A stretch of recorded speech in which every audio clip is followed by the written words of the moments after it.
రంగారెడ్డి జిల్లా మంచిరేవుల దగ్గర కొండ చర్యలు విరిగిపడ్డాయి. 2-3 రోజులుగా కురుస్తున్న భారీ వర్షాలతో కొండ చర్య విరిగిపడింది. మంచిరేవుల నుంచి నార్సింగి వెళ్లే రూట్లో ఔటర్ సర్వీస్ రోడ్డుపై ఘటన చోటు చేసుకుంది. మట్టి పెద్ద పెద్ద బండరాళ్లు రోడ్డుపై కొట్టుకొచ్చాయి. దీంతో రోడ్డు పాక్షికంగా ధ్వంసమైంది. ప్రమాద సమయంలో అక్కడెవరూ లేకపోవడంతో పెను ప్రమాదం తప్పింది. రోడ్డుపై పడిన బండరాళ్లతో రాకపోకలకు స్వల్ప అంతరాయం ఏర్పడింది. వాహనదారులు ఇబ్బంది పడ్డారు. అధికారులు ఘటనా స్థలానికి చేరుకుని సహాయ చర్యలు చేపట్టారు.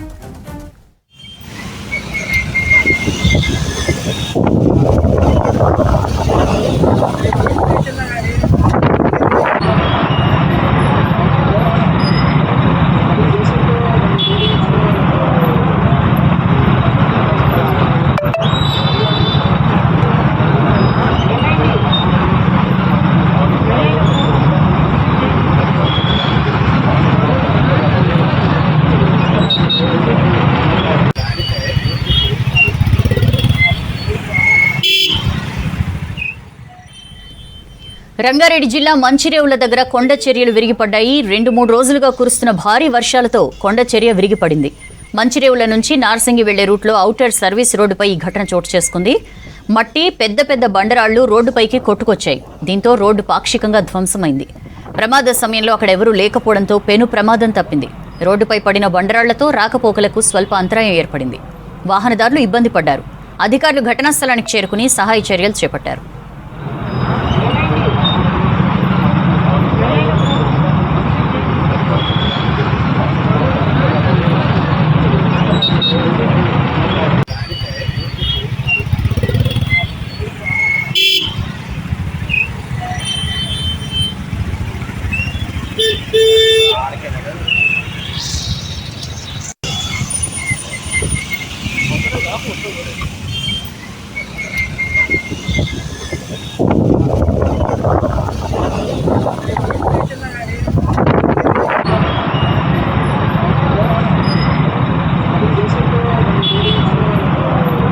జమ్మూ కాశ్మీర్లో కుండపోత వర్షాలు పడుతున్నాయి. కిష్తవర్ జిల్లా చిచోటి ప్రాంతంలో భారీ క్లౌడ్ బర్స్ట్ సంభవించింది. ఈ ప్రమాదంలో 40 మందికి పైగా మృతి చెందారు. మృతుల్లో 2 సిఐఎస్ఎఫ్ జవాన్లున్నారు. 200 మందికి పైగా గల్లంతయ్యారు. 100 మందికి పైగా గాయపడ్డారు. ప్రమాద స్థలంలో రెస్క్యూ కంటిన్యూ అవుతోంది.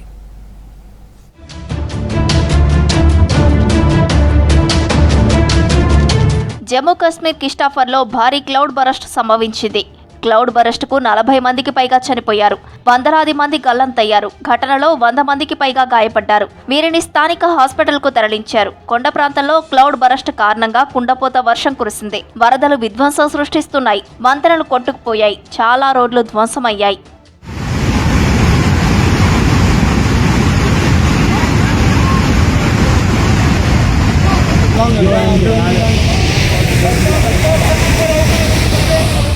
క్లౌడ్ బరస్ట్లో మృతుల సంఖ్య ఇంకా పెరిగే అవకాశం ఉందన్నారు అధికారులు. శిథిలాల కింద మరింత మంది చిక్కుకొని ఉంటారని భావిస్తున్నారు అధికారులు. ఘటనా స్థలంలో పెద్ద ఎత్తున సహాయక చర్యలు కొనసాగుతున్నాయి. 98 మందిని కాపాడగా వీరిలో 28 మంది పరిస్థితి విషమంగా ఉందని తెలుస్తోంది. మృతుల్లో 2 సిఐఎస్ఎఫ్ సిబ్బంది ఉన్నారు. ఘటనా స్థలంలో ఎన్డీఆర్ఎఫ్, ఎస్డీఆర్ఎఫ్, పోలీసులు, ఆర్మీ, స్థానిక వాలంటీర్లు సహాయక చర్యలు కొనసాగుతున్నాయి.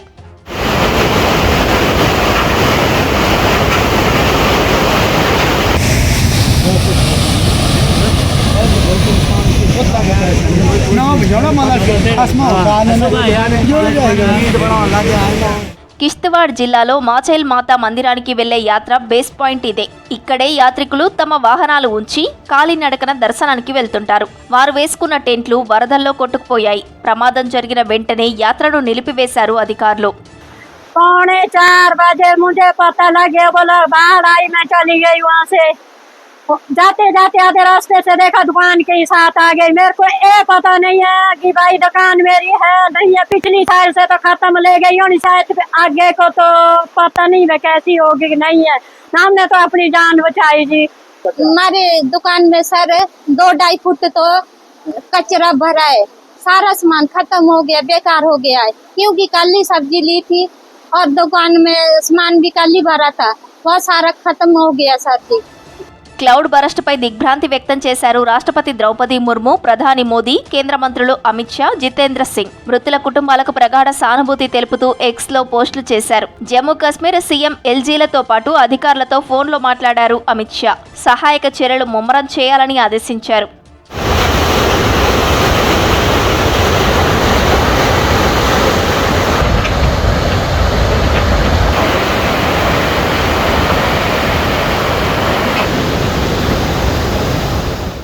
అటు పహల్గాంలోనూ మరో క్లౌడ్ బరస్ట్ జరిగింది. అక్కడ కూడా అధికార యంత్రాంగం, రెస్క్యూ సిబ్బంది సహాయక చర్యలు చేపడుతున్నారు. కుండపోత వర్షాలు, వరదలు, క్లౌడ్ బరస్ట్లతో జమ్మూ కాశ్మీర్ అధికార యంత్రాంగం అప్రమత్తమైంది. ప్రజలు, యాత్రికులకు సహాయం అందించేందుకు కంట్రోల్ రూమ్, హెల్ప్ డెస్క్ ను ఏర్పాటు చేసింది. 5 అధికారులను కంట్రోల్ రూమ్ లో అందుబాటులో ఉంచింది. రాష్ట్రంలో ఇవాళ వర్షాలు కాస్త తగ్గాయి. అల్పపీడనం ఒడిషా వైపు కదులుతుండటంతో వర్షాల తీవ్రత తగ్గింది. అయితే గత 2-3 రోజులుగా కురిసిన భారీ వర్షాలకు సిటీతో పాటు జిల్లాల్లో జనజీవనం స్తంభించిపోయింది. వరద సహాయ చర్యల కోసం ఒక్కో జిల్లాకు ₹1,00,00,000 విడుదల చేసింది ప్రభుత్వం. ప్రాణ, ఆస్తి నష్టం జరగకుండా చూడాలని అధికారులను ఆదేశించింది. ఇక ఇవాళ రేపు మోస్తరు నుంచి భారీ వర్షాలు కురుస్తాయని తెలిపింది ఐఎండీ.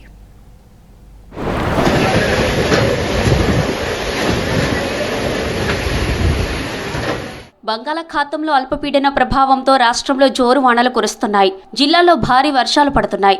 చాలా చోట్ల రోడ్లు కొట్టుకుపోయాయి. గ్రామాలు జల దిగ్బంధంలో ఉన్నాయి. ఉమ్మడి వరంగల్లో వర్షాల ప్రభావం తీవ్రంగా ఉంది. 2-3 రోజులుగా కురుస్తున్న భారీ వర్షాలకు జనజీవనం స్తంభించింది. వాగులు, చెరువులకు వరద పోటెత్తుతోంది.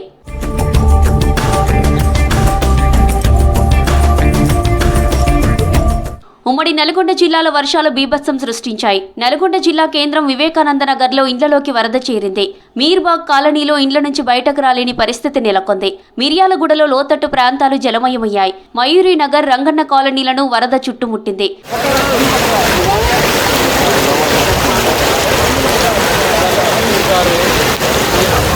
సూర్యాపేట జిల్లా కోదాడలో తులసీనగర్ టౌన్షిప్లోకి వరద చేరింది. దీంతో జేసీబీ సాయంతో బాధితులను సురక్షిత ప్రాంతాలకు తరలించారు అధికారులు. మరోవైపు వాగులు, వంకలు పొంగి పొర్లుతున్నాయి.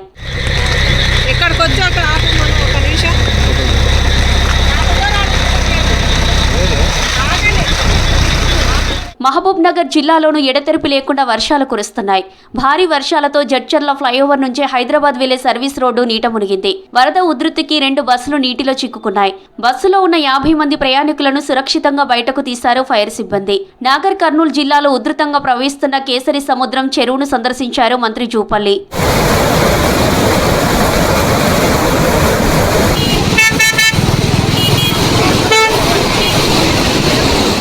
ఉమ్మడి ఆదిలాబాద్ జిల్లాలోని వరద ప్రభావం తీవ్రంగా ఉంది. వాగులు, వంకలు ఉప్పొంగి ప్రవహిస్తున్నాయి. ఏజెన్సీ గ్రామాలు జల దిగ్బంధంలో ఉన్నాయి. భారీ వర్షాల్లోనూ ప్రజలకు వైద్య సేవలకు ఇబ్బంది కలగకుండా అన్ని జాగ్రత్తలు తీసుకుంటున్నారు అధికారులు. జిల్లాలో 65 వరద ప్రభావిత గ్రామాలను గుర్తించి ప్రత్యేక వైద్య బృందాలను ఏర్పాటు చేశారు. డెలివరీ సమయం వచ్చిన గర్భిణీలను ముందుగానే బర్త్ వెయిటింగ్ రూమ్లకు తరలించి ఇబ్బందులు లేకుండా చూస్తున్నారు. ఏదైతే నియర్ బై ఈడీడీ ఉన్నారో, డెలివరీ దగ్గర ఉన్న వాళ్ళకందరికీ బర్త్ వెయిటింగ్ రూమ్లో మేము షిఫ్ట్ చేయడం జరిగింది. మేము total 10th birth waiting room identify చేయడం జరిగింది. అలాగే మేము మెడిసిన్స్ కూడా సఫిషియెంట్గా ఉన్నది. తర్వాత ఎక్కడక్కడ మా దగ్గర ఒక 13th జన్మన్ వెహికల్స్ ఉన్నాయి. అలాగే 2 ఎపిడమిక్ వెహికల్స్ ఉన్నాయి, ఎంసీహెచ్ వెహికల్స్. వాటితో అన్ని మెడికల్ క్యాంప్స్ కూడా కండక్ట్ చేయడం జరుగుతుంది. భారీ వర్షాలతో ప్రాణ నష్టం, ఆస్తి నష్టం జరగకుండా ముందస్తు చర్యలు తీసుకుంటున్నామని చెప్పారు మంత్రి పొంగులేటి. సహాయక చర్యల కోసం ప్రతి జిల్లాకు ₹1,00,00,000 విడుదల చేశామని చెప్పారు. సెక్రటేరియట్లో వర్షాలు, వరదలపై కలెక్టర్లతో వీడియో కాన్ఫరెన్స్ నిర్వహించారు మంత్రి. జిల్లాలో వరద పరిస్థితిని అడిగి తెలుసుకున్నారు. లోతట్టు, ముంపు ప్రాంతాల్లో రక్షణ చర్యలు తీసుకోవాలని ఆదేశించారు పొంగులేటి.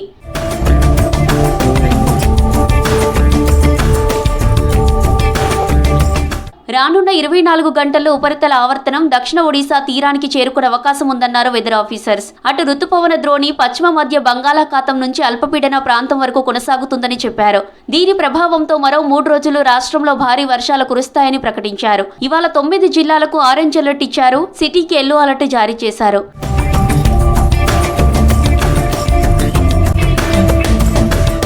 2-3 రోజులుగా కురిసిన భారీ వర్షాలతో నదులు ఉప్పొంగి ప్రవహిస్తున్నాయి. కృష్ణా, గోదావరి నదులు ఉగ్రరూపం దాల్చాయి. ప్రాజెక్టులు నిండు కుండల్లా మారాయి. నాగార్జున సాగర్, శ్రీశైలం, జూరాల గేట్లు ఎత్తి వరద నీటిని దిగువకు వదులుతున్నారు. ఇక మానేరు, ఎల్లంపల్లి, కడెం ప్రాజెక్టుల్లో నీటి మట్టం పూర్తి స్థాయికి చేరింది. సిటీలోని జంట జలాశయాలకు కూడా భారీగా వరద వస్తోంది. దీంతో పరివాహక ప్రాంతాల్లో ప్రాణ నష్టం జరగకుండా చర్యలు తీసుకుంటున్నారు అధికారులు.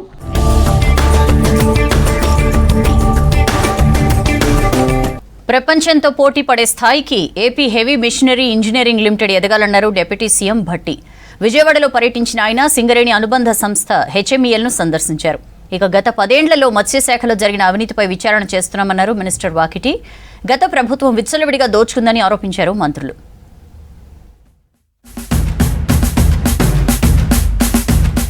ముఖ్యమంత్రి రేవంత్ రెడ్డిని కలిశారు ప్రముఖ కవి, రచయిత అందశ్రీ.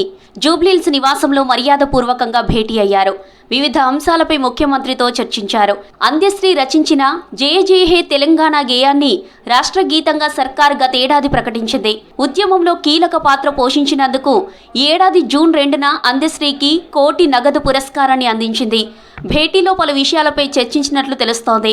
మరోవైపు సింగర్ రాహుల్ సిప్లీగంజ్ రేవంత్ రెడ్డితో భేటీ అయ్యారు. రాహుల్ సిప్లీగంజ్కు 1 కోటి రూపాయల నగదును సీఎం అందజేశారు. ఈ సందర్భంగా ముఖ్యమంత్రికి రాహుల్ సిప్లీగంజ్ కృతజ్ఞతలు తెలిపారు.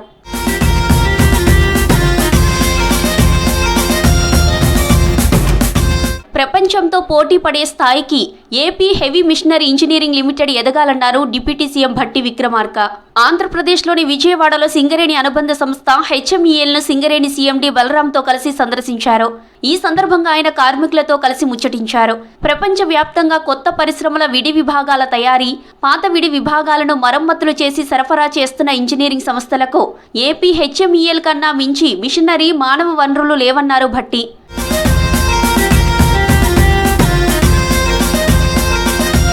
గత 10 ఏళ్లలో చేప పిల్లల పంపిణీలో జరిగిన అక్రమాలపై విజిలెన్స్ విచారణ జరుగుతోందన్నారు మత్స్యశాఖ మంత్రి వాకిటి శ్రీహరి. తక్కువ సంఖ్యలో ఉచిత చేప పిల్లలు ఇచ్చి ఎక్కువ మొత్తం చూపించారని ఆరోపించారు. చేప పిల్లల పంపిణీకి 122 కోట్ల రూపాయలను ప్రభుత్వం విడుదల చేసిందన్నారు. 6 లక్షల టన్నుల చేపల ఉత్పత్తి చేయాలని టార్గెట్ పెట్టుకున్నామని తెలిపారు. రాష్ట్ర వ్యాప్తంగా ఎలాంటి అక్రమాలు లేకుండా చేప పిల్లల పంపిణీ చేస్తున్నామని వివరించారు మంత్రి.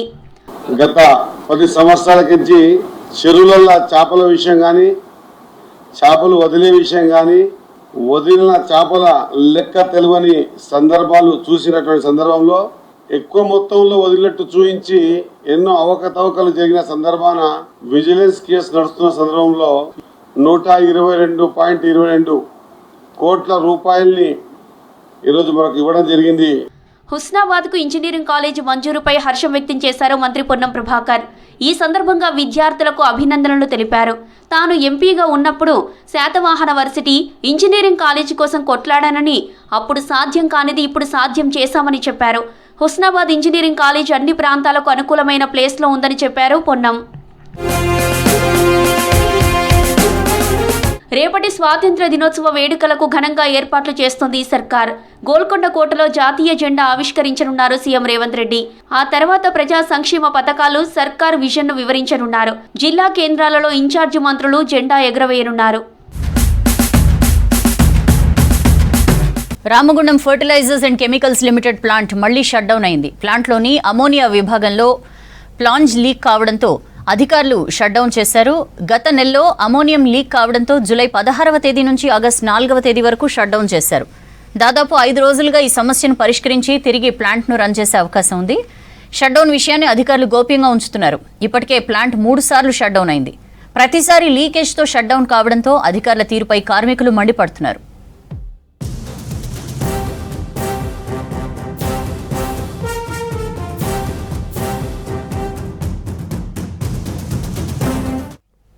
ఏపీ పులివెందుల ఒంటిమిట్ట జెడ్పీటీసీ ఉప ఎన్నికల్లో టీడీపీ ఘన విజయం సాధించింది. పులివెందుల్లో వైసీపీ అభ్యర్థికి కనీసం డిపాజిట్ దక్కలేదు. అటు ఒంటిమిట్టలోనూ టీడీపీ అభ్యర్థి గెలిచారు. పులివెందుల విజయం చరిత్రాత్మకమన్నారు సీఎం చంద్రబాబు. తొలిసారిగా పులివెందుల్లో ప్రజాస్వామ్యం గెలిచిందన్నారు. 2 స్థానాల్లో ఓటమిపై కీలక వ్యాఖ్యలు చేశారు మాజీ సీఎం జగన్. అధికారికంగా గూండాయిజం చేసి టీడీపీ గెలిచిందని విమర్శించారు.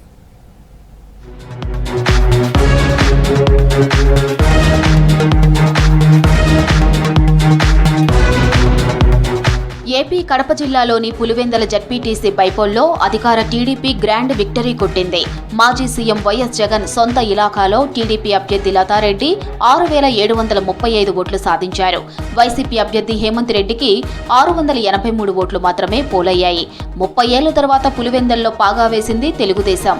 నువ్వా నేనా అన్నట్లు జరిగిన జడ్పీటీసీ పోరులో చివరికి టీడీపీ ఘన విజయం సాధించింది. పులివెందల్లో ఊహించని అపజయాన్ని మూటకట్టుకుంది వైసీపీ. ఈ స్థానానికి టీడీపీ, వైసీపీ, కాంగ్రెస్ తో పాటు స్వతంత్ర అభ్యర్థులు కలిపి 11 మంది పోటీ చేశారు.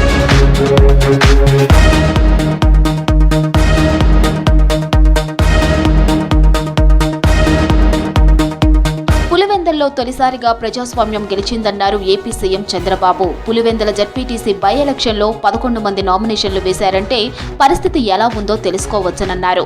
ప్రజలు తొలిసారిగా తమ ఇష్ట ప్రకారం స్వేచ్ఛగా ఓట్లు వేశారని చెప్పారు. శాంతి భద్రతలు పటిష్టంగా ఉన్నందని ప్రజలు ధైర్యంగా ఓటేశారన్నారు చంద్రబాబు. పులివెందల, ఒంటిమిట్ట ఉప ఎన్నికల ఫలితాలు ప్రజలకు ఎంతో సంతోషాన్నిచ్చాయన్నారు డిప్యూటీ సీఎం పవన్ కళ్యాణ్. 3 దశాబ్దాలకు ఓటేశామని పులివెందల ప్రజలు చెప్తున్నారని, అంటే ఇన్నేళ్లుగా అక్కడ పరిస్థితి ఎలా ఉందో ప్రజలకు అర్థమవుతుందని చెప్పారు. ప్రతిపక్షాలు ఎన్ని కవింపు చర్యలకు పాల్పడినా ప్రజాస్వామ్యయుతంగా ఎన్నికలు జరిపామని ట్వీట్ చేశారు పవన్.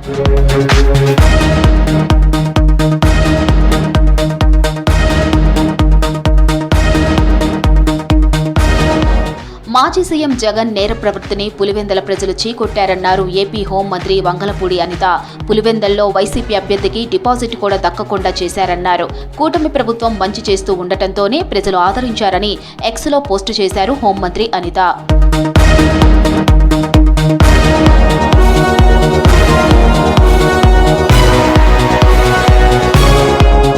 మరోవైపు ఒంటిమిట్ట జడ్పీటీసీ ఎన్నికల్లోనూ టీడీపీ అభ్యర్థి ముద్దు కృష్ణారెడ్డి విజయం సాధించారు.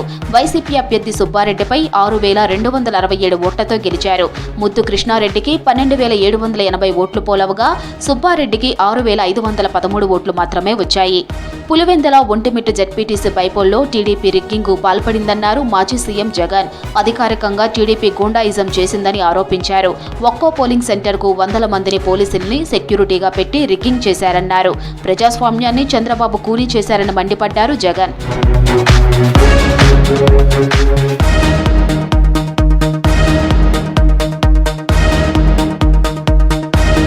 మరోవైపు అల్పపీడనం ప్రభావంతో ఏపీలో భారీ వర్షాలు కురుస్తున్నాయి. గుంటూరు జిల్లాలో వరద ముంపు ప్రాంతాల్లో పర్యటించారు ఏపీ మంత్రి నాదెండ్ల మనోహర్. నీట మునిగిన పంట పొలాలను పరిశీలించారు. తెనాలి నియోజకవర్గం కొల్లిపర మండలంలో లంక గ్రామాల్లో పరిస్థితిని పరిశీలించారు. వచ్చే 24 గంటల్లో పలు జిల్లాల్లో ఆకస్మిక వర్షాలు, వరదల ముప్పు పొంచి ఉందని హెచ్చరించింది ఐఎండీ. వచ్చే 24 గంటల్లో పలు జిల్లాలో ఆకస్మిక వర్షాలు, వరదల ముప్పు పొంచి ఉందని హెచ్చరించింది ఐఎండీ. ఉభయ గోదావరి, కృష్ణా, గుంటూరు జిల్లాలకు అలర్ట్ ఇచ్చింది. దీంతో అధికారులు అలర్ట్ అయ్యారు.